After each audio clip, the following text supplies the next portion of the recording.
السلام علیکم گائز، میں بشرا ہارون اور آپ دیکھ رہے ہیں بشی ٹی وی۔ حضرت عمر فاروق کی نبی کریم صلی اللہ علیہ وآلہ وسلم سے محبت۔ امیر المومنین حضرت سیدنا عمر فاروق رضی اللہ تعالیٰ عنہ رسول اللہ صلی اللہ علیہ وآلہ وسلم کی مبارک زندگی میں ساتھ رہے تو وفات ظاہری کے بعد بھی ساتھ ہیں، اور وہ سوتے جاگتے ہر حالت میں حضور نبی اکرم صلی اللہ علیہ وآلہ وسلم کی پیروی کرتے رہے اور تمام افعال میں آپ کی سنت کے پیکر رہے۔ علماء فرماتے ہیں کہ صراط مستقیم پر استقامت اختیار کرنے اور درست منزل تک پہنچنے کا نام تصوف ہے۔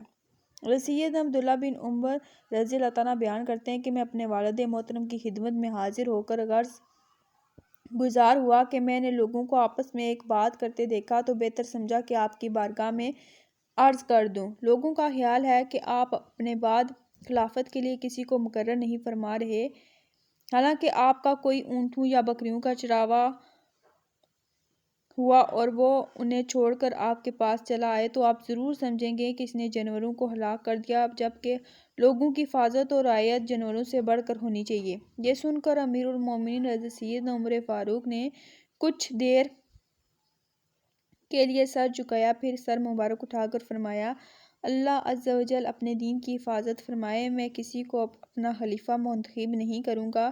بے شک رسول اللہ صلی اللہ علیہ وآلہ وسلم نے کسی کو خلیفہ نامزد نہیں فرمایا، اور اگر میں کسی کو خلیفہ نامزد کروں تو بھی یہ درست ہے، کیونکہ امیر المومنین حضرت سیدنا ابو بکر صدیق نے خلیفہ منتخب فرمایا۔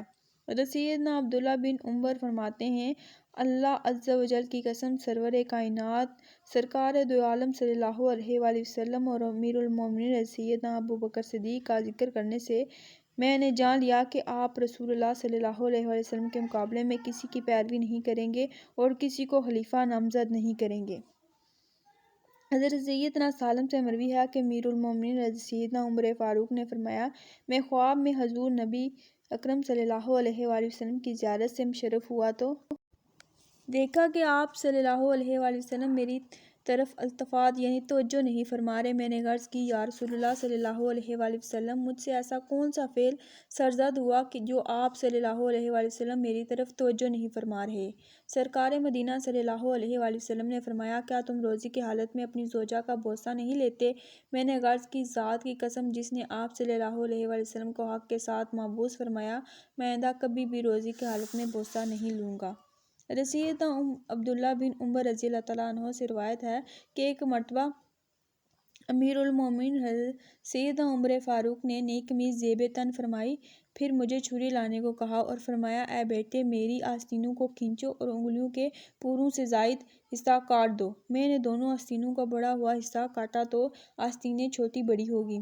میں نے عرض کی، ابا جان، اگر آپ اجازت دیں تو میں نے کینچی سے دونوں کو کاٹ کر برابر کر دوں۔ آپ رضی اللہ تعالیٰ عنہ نے فرمایا، اے بیٹے، رہنے دو، کیونکہ میں نے رسول اللہ صلی اللہ علیہ وآلہ وسلم کو اس طرح دیکھا ہے۔